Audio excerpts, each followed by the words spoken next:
Ethan always told me my ideas were too big for someone like me. Late at night in the lab, when everyone had gone home, he'd lean over my shoulder and murmur, "You need to play it safe. Save the radical stuff for when you're senior enough." I believed him at first, trusted him, shared every thought, every insight, never noticing the way his eyes lingered too long on my screen, never catching him, jotting my phrases into his notebook. By the time I realized what was happening, it was too late. The lab manager was already congratulating him for the breakthrough. The award committee was already preparing his speech. My research had been stolen cleanly, like I was never even there. That night, I cried until my chest ached, feeling as if my future had been stolen right along with my work. I whispered into the dark, if I had another chance, I'd never give him the key. And just like that, sleep took me and something shifted when I woke up. I could feel it in my bones. I was back before all of this, before the theft, before the pain, and this time, I wasn't going to make him famous with my brilliance. This time, I'd build my own name. My eyes flew open to my tiny apartment, my old textbooks stacked haphazardly on the floor, my coffee-stained desk exactly where it had been 3 years earlier. My hands trembled as I grabbed my phone and checked the date. I was back. Back before Ethan had ever put his hands on my future. My laptop was humming on my desk, my research still pure and untouched. I felt a strange sense of awe as I scrolled through my notes, my theories unshared, my drafts unread by anyone but me. No one had touched them. The hollow ache from last night was gone, replaced by a sharp, clear resolve. This was my reset, my second chance. And I wasn't going to waste a second of it. That morning, I locked every file with a password only I knew. I wrote my name on every draft. Even when my hands still shook, I built walls around my work and began charting my own path forward. This time, my future would not hinge on someone who only ever saw me as a stepping stone. This time, I would rise on my own terms and leave him far behind. That first day back in the lab felt different. Ethan breezed in with his usual practiced smile, the one I used to mistake for encouragement. "Hey," he said casually. "Did you ever look into those ideas on neural mapping?" I smiled, my grip tight on my coffee cup. "I've been working on it," I replied, careful and measured. He nodded, eyes bright with interest, as if he were already calculating what he could take. Before, I might have offered him my files, eager to collaborate, but that version of me was gone. Every file was locked, encrypted, my notes watermarked. I even left a decoy file labeled neural mapping draft on my desktop, a jumble of incomplete thoughts and dead ends. "Interesting stuff," he said, leaning closer. "We should talk more." I nodded, my face smooth, my heart steady. Let him fish. Let him believe I was still his loyal sounding board. In the silence between our words, I was already making decisions, and none of them included him standing at my side. That evening, I met Professor Marlowe for coffee. I'd never had the confidence to reach out before, scared someone of her caliber wouldn't take me seriously, but my hands didn't hesitate as I hit send on the message asking for a meeting. She agreed immediately. "Your early findings are promising," she told me after flipping through my printouts. "Have you considered applying for the innovation grant? With some polish, this could win." My heart thudded. "I'm going to," I answered without missing a beat. "This time, I'm going to do it under my own name." Marlowe smiled, eyes sharp. "Good. Too often I see young women give their ideas away too easily." I didn't tell her how close I had come to doing exactly that. Back home, I dug into my files with new energy. Every graph, every paragraph was double-checked. Every night after work, I drafted my application in secret. And every morning in the lab, I played the part of the quiet partner who was still looking for her big breakthrough. Ethan never suspected a thing. Every day he'd pop by my station, leaning too close, offering to help, hinting that we could submit together. "You're so good at this," he'd say. "Imagine what we could do as a team." I'd smile warmly and deflect. "Maybe. Let me clean up the data a bit more." What he didn't know was that the data was already cleaned, filed, and stamped with my name. And every offer to collaborate only confirmed what I already knew. He had no interest in partnership, only theft. I spent my evenings quietly drafting proposals, answering questions from Professor Marlowe's contacts, and meeting with mentors who actually wanted to see me succeed. Every time my phone buzzed with one of his casual check-ins, my stomach didn't knot like it used to. It filled with something steadier. Certainty. This wasn't revenge, I was chasing it, was my own future. And I was making sure no one could take it this time. By the time the grant deadline approached, my application was more than ready. Professor Marlowe's introduction had secured me an interview with the committee chair. My research spoke for itself, but my confidence sealed the deal. "Your work is exceptional," the chair told me as we shook hands, "and we appreciate that you kept this so thoroughly documented. Intellectual property theft is unfortunately common in this field." I kept my face composed. That's why I was careful. When the award was announced, my name was first, and this time, my work had my name all over it. Back at the lab, I played my usual role for one last day, smiling at Ethan's jokes, answering his shallow questions, until my phone buzzed with the committee's official email. Funding approved. New team being assembled under my lead. I felt my hands go still and sure. The balance had finally shifted, and I wasn't going to look back. That afternoon, as word started to spread, I saw Ethan approaching my desk, expression puzzled. "Have you heard the news? Some big grant went to a solo researcher nobody even thought to look at." I kept my face blank. "Really? Who?" Right then my email chimed with a message from Professor Marlowe. "Congratulations again. Let's plan your keynote." Ethan glanced at my screen. "Keynote," he echoed, suspicion rising in his voice. I shut my laptop gently and met his eyes. "I did hear the news," I said. "And I also decided not to mention my application until it was finalized." His mouth opened slightly. "You applied?" Without me, I held his gaze. "I built this research myself. Maybe you didn't notice." The color drained from his face as it dawned on him. I stood, slipped my laptop into my bag, and walked past him. Every door I had kept closed was now swinging open, and for the first time, none of them had his name on them.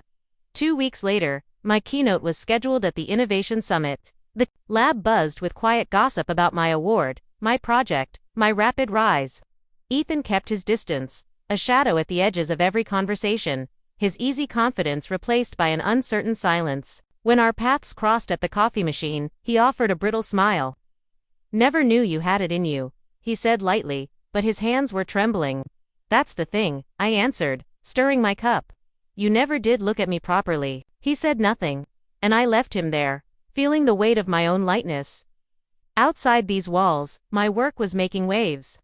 Investors were calling. Colleagues who had never spared me a thought were eager for my attention, and I answered them all with the same quiet assurance I wished I'd had years before. This wasn't luck. This was a carefully rebuilt life, and I was going to live it fully. By the time my team was assembled and my lab door had my name on the plaque, I rarely thought of him anymore. Sometimes a stray rumor would reach me. Ethan had left the company, failed to gain traction elsewhere, was trying to rebuild his reputation. None of it mattered. My world had grown too big, too bright, too honest to leave room for him. Every morning when I walked into my own lab, past my own team, working on my own project, I felt the steady hum of purpose. No one had handed this to me. No one had let me borrow a corner of their light. I had built it, protected it, nurtured it into existence when nobody thought to look my way. And now, as my research broke new ground, and my name became one people remembered, I finally felt the thing I had long chased in secret. Freedom. Not the loud, triumphant kind. The quiet, unshakable kind that doesn't need anyone else's permission. And I never once glanced back. Weeks passed, and my days took on a new rhythm. I'd arrive at the lab earlier than anyone else, put on my headphones, and dive into my data without distraction. Ethan would wander in a few hours later, flash me that familiar grin, and settle into his chair as if nothing had changed. Every so often, he'd swing by my desk, leaning in with his too casual charm. "Hey, need a sounding board? I'm here if you do," he'd say, hands stuffed in his pockets. I'd look up and thank him, careful to keep my face warm but my guard up. Meanwhile, my real sounding boards were emails to Professor Marlowe, my confidential chats with Simone, and my new research assistant, someone I hired quietly with my grant advance. Every whispered conversation happened off-site. Every file was locked up tight. Ethan never noticed. Or if he did, he pretended not to. Maybe he thought I was finally seeing my place as his helper rather than his competition. Let him believe it. The less threatened he felt, the easier it was for me to move. Every subtle shift in my body language was calculated. Every innocent smile was just a step further from his shadow. As my application moved from committee review to final approval, my inbox filled with congratulatory emails. I read them at home after dinner, heart racing but hands steady. Even my parents called one evening to say they were proud. I hadn't told them much, just that my research was gaining interest. You deserve this, my father said warmly. You've always worked too hard not to. I stared at the quiet house around me, wondering how different my life could have been if I'd heard those words sooner, before I'd had to fight for every shred of recognition. But there was no bitterness left in me, only a deeper resolve. At the lab, Ethan's behavior had begun to change too. Maybe he sensed my focus sharpening, maybe some part of him worried I wasn't as pliable as I used to be. Every now and then, I'd catch him watching me when he thought I wasn't looking, and every time, I smiled inside. He had no idea what was coming. I was no longer the girl who thought teamwork meant sharing everything. I was becoming the woman who knew exactly what she was protecting, and why. With my grant secured and my first hires onboarded, my plan was well underway. I didn't broadcast my success at Access Media. I didn't post my awards online or tell my colleagues that my research had caught the attention of industry leaders. Instead, I kept showing up on time, clocking my hours, and nodding politely at whatever was thrown my way. Have you considered expanding the dataset? Ethan asked one afternoon, clearly fishing for details. I smiled politely. That's on my list, I replied, carefully closing my laptop. If he wondered why I was so unbothered these days, he never asked. Or maybe he didn't want to know. Either way, his interest had become background noise. My focus was sharper than ever, my network deeper, my goals larger. Every sleepless night spent working toward my application had crystallized into something real, and it was mine. Whatever dynamic we'd had before was long gone.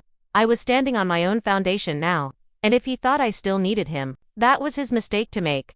My first keynote was scheduled 3 months out. The invitation had my name in bold print, my topic carefully chosen, my credentials undeniable. Professor Marlowe assured me that people were already talking. Your research is going to make waves, she said during one of our catch-ups, and you deserve to take center stage. I thanked her, feeling that familiar warmth in my chest. This was what all those late nights and careful silences had been for. Back at the lab, the contrast was stark.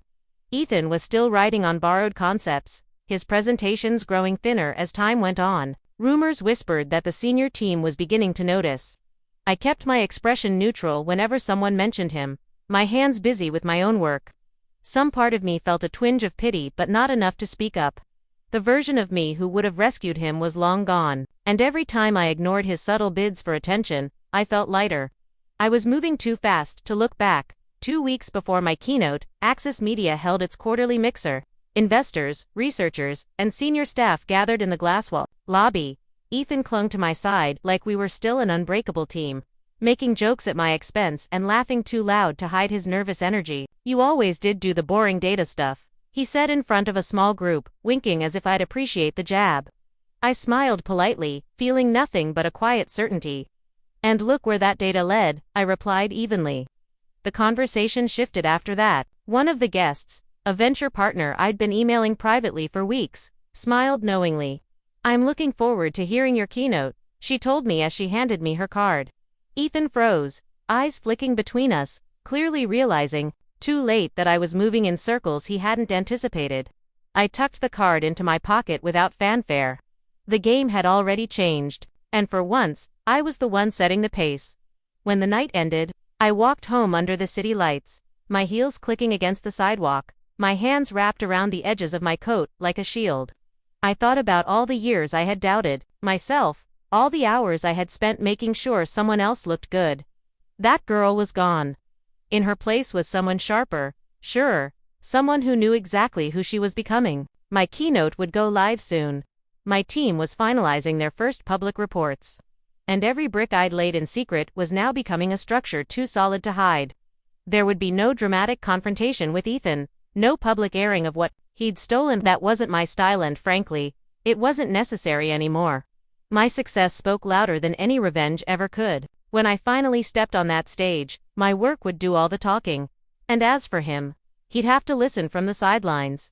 The morning of my keynote arrived faster than I expected.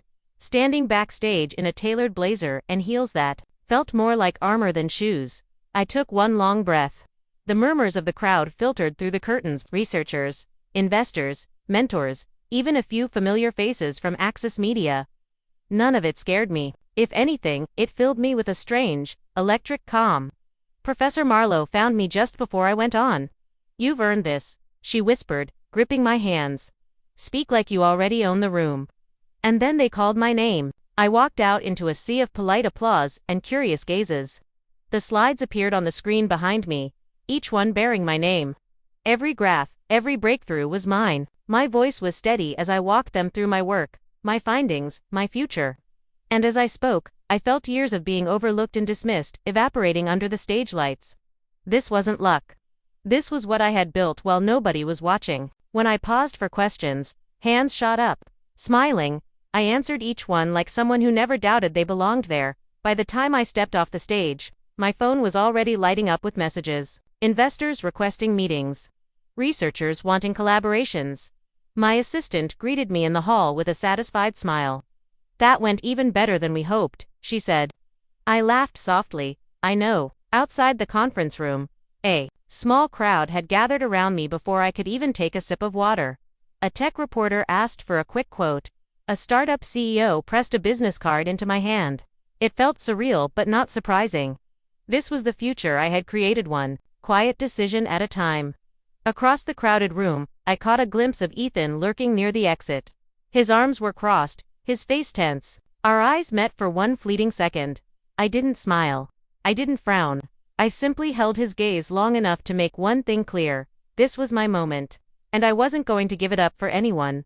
The next few days blurred together in a haze of emails, phone calls, and meeting requests. Every moment was a new door swinging open, and I walked through each one with purpose. Back at Axis Media, whispers began to circulate that my project was making waves outside the company. Rumors about funding, about recognition, about my name appearing in places it hadn't before. Occasionally someone would stop me in the hall and offer congratulations, their eyes filled with a mix of surprise and respect. Ethan was nowhere to be found those days. Rumor had it he was working late nights, trying to cobble together new concepts to replace the one he'd built on my work, but he couldn't keep up. My progress was public now, and his shortcuts were exposed for what they were. I felt a strange kind of quiet vindication, not the loud revenge I once thought I craved, but something deeper and steadier. Every stride I took beyond him was proof that I was already too far ahead to look back.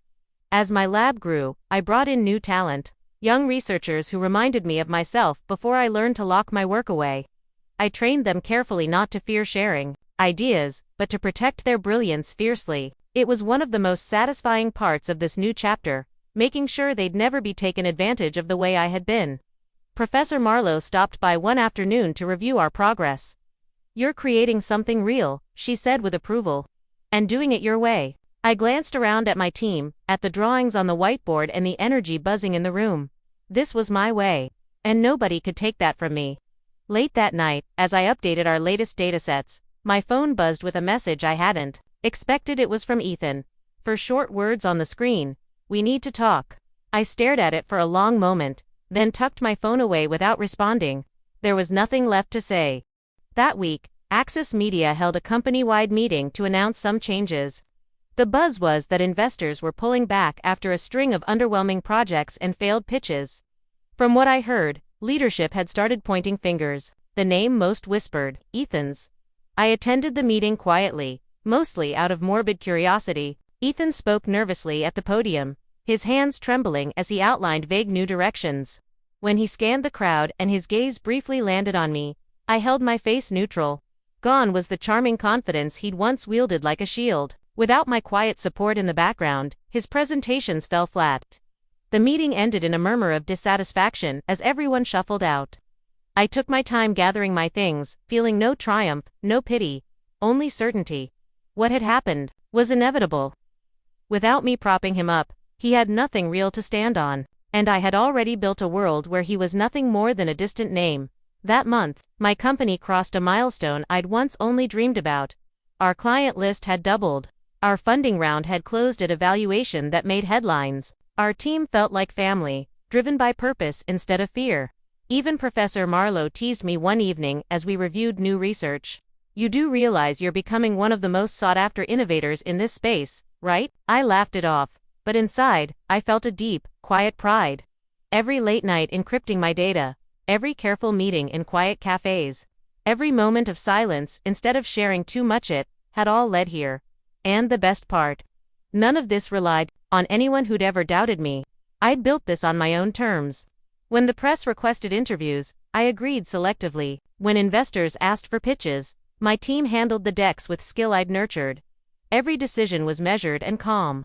Every gain was sustainable. And in the background, Ethan became less and less relevant. Rumors reached me that he'd been let go from Access Media after his last big client pulled out. The irony was sharp, but my focus never wavered. Success was its own satisfaction. That week, I received an email I'd been half expecting but wasn't sure would come. A recruiter from a prestigious innovation group invited me to chair a panel at their yearly summit. They'd read my research, followed my company's rise, and wanted my voice at the center of their keynote. I accepted without hesitation. Around the same time, Ethan sent another text to my phone. "Can we meet? Please, it's important." I read it once and archived it. There was nothing to discuss. Nothing to explain. What would I even say? That the years of underestimating me had been fuel. That being pushed aside had been a gift in disguise. Some truths don't need words when they're already visible in every outcome. My company was thriving. My name was becoming synonymous with integrity and innovation. Every morning I woke up knowing my work belonged to me entirely. Let him chase his apologies. Let him fumble through his memories. They no longer had a place in my present. As my keynote at the summit approached, my team celebrated with a quiet dinner. Toasts were raised to milestones, to upcoming launches, to the future. One of my researchers spoke up with a grin. "Your story should be a movie." Laughter circled the table, but I just smiled. "Maybe one day," I replied. Truthfully, though I wasn't interested in spectacle. The real victory had already happened in the daily practice of choosing myself. Over and over, until choosing anything less felt impossible. Later that night, I stepped outside into the cool air and checked my phone one last time. Another message from Ethan sat unanswered, hovering like a ghost. I stared at it and felt a strange sort of peace. Once, that message would have sent me spinning. Once I would have needed him to see me, to acknowledge what I had achieved. But now, I was enough all on my own. I tucked my phone into my pocket, turned back toward the lights spilling out of the restaurant, and went inside. The morning of the summit dawned clear and bright. On the ride over, I reviewed my speech one last time. Every sentence was my own. Every data point had been earned. Walking into the grand hall, I felt the weight of eyes on me, not as someone's overlooked partner. Not as a mere background contributor, but as a recognized leader in my field. Backstage, a few other speakers exchanged polite greetings, and one whispered, "I loved the article about your company. What you built is incredible." I thanked them warmly, feeling the words settle into my bones. Moments like this weren't about proving someone wrong anymore. They were about proving myself right. That was the real reward of all this hard work. Not one person's regret, not one person's applause, but my own quiet certainty. When I finally stepped up to the podium and looked out at the crowd, there was nowhere left to look but forward, and that was exactly where I intended to go. By the time my keynote ended, I felt lighter than I had in years. The questions that followed were thoughtful, the applause sincere, but what mattered most was what I felt inside. This was my voice. This was my space. Later, as I moved through the crowd, shaking hands and exchanging cards, I caught a flash of familiar eyes at the back of the hall. Ethan, standing awkwardly near the exit, hands stuffed into his pockets like a man who wasn't sure he belonged. Our gazes met across the crowd. For a heartbeat, I wondered what he was hoping to say. Maybe I'm sorry. Maybe I was wrong. But none of that would change the path I was on. I gave him a small, polite nod and turned away without hesitation. Whatever chapter we'd shared had already closed. And the story I was writing now, it was one he could never touch. That evening, my inbox was flooded with new opportunities, media inquiries, even a few speaking invitations. My assistant sorted them into neat folders as I leaned back in my chair, allowing myself a rare moment of stillness. This was what I had built toward all along. Every overlooked idea, every sleepless draft, every careful move made in silence, had led to this avalanche of momentum. I thought back to those nights when I'd wondered if I'd ever truly be seen, if my work would forever live in someone else's shadow. That version of me felt like a stranger now. Even as my company continued to scale, I held one truth close. My value had never depended on someone else recognizing it. Every piece of my research carried my name. Every deal bore my signature. Every new hire I trained could sense my commitment to honesty and originality. I wasn't just successful. I was free. Free from the past that had tried to erase me. Free from the need to explain myself. Free to walk into every room knowing exactly who I wasn't, who I was never going to be again. Over the next few days, my team finalized a partnership with a prestigious accelerator program that would put our latest project on the global stage. Reporters began reaching out for interviews. Analysts tweeted praise about our recent breakthrough. Even Professor Marlowe sent a brief but heartfelt message. "You're rewriting the narrative. Proud of you." Every message, every mention, was a reminder that my rebirth had been more than luck. It had been deliberate. Some nights I wondered what would have happened if I'd never woken up with this second chance. Would I have stayed too long? Given too much? Let myself disappear into someone else's spotlight forever? The thought no longer scared MIT, just made me more certain. Number 1 was going to take what was mine again. When I crossed paths with former colleagues from Axis Media at a conference that weekend, they greeted me with a mixture of awe and awkwardness. I nodded warmly. There was nothing left to resent. I'd already outgrown every bit of it, and then there was Ethan. Rumors said he'd bounced between short-lived projects after Axis let him go, never quite regaining his stride. Every so often, someone would mention his name in passing, usually attached to some minor scandal or failed pitch. I felt a flicker of recognition and then let it pass. That was his story now. The last time I had seen him had been across the summit hall as I walked past without looking back. I didn't need an apology. I didn't need closure. Success had already given me both. What mattered most was that my future was untouched by him. If he thought to reach out again, he'd find my contact moved to a team inbox. If he ever crossed my path professionally, he'd do so as a stranger.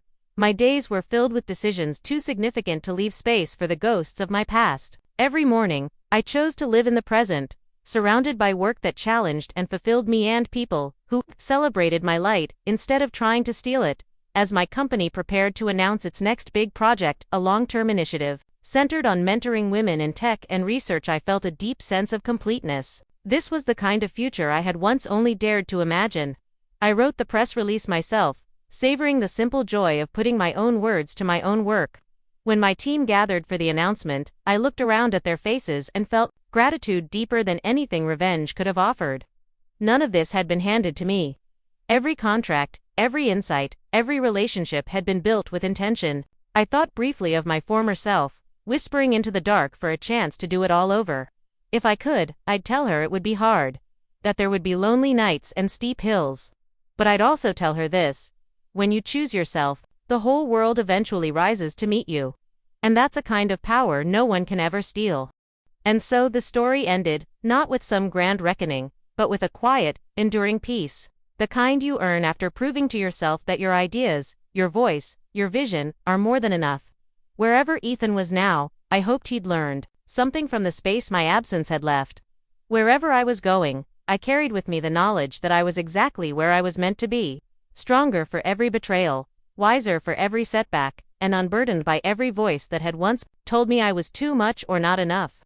I had rebuilt my world around that simple, stubborn truth, and it had given me everything I'd ever wanted, and so I walked on, unapologetic and whole, into a future only I could have created. And so the story ended, not with some grand reckoning, but with a quiet, enduring peace, the kind you earn after proving to yourself that your ideas, your voice, your vision are more than enough. Wherever Ethan was now, I hoped he'd learned something from the space my absence had left. Wherever I was going, I carried with me the knowledge that I was exactly where I was meant to be, stronger for every betrayal, wiser for every setback, and unburdened by every voice that had once told me I was too much or not enough. I had rebuilt my world around that simple, stubborn truth, and it had given me everything I'd ever wanted. And so I walked on, unapologetic and whole, into a future only I could have created.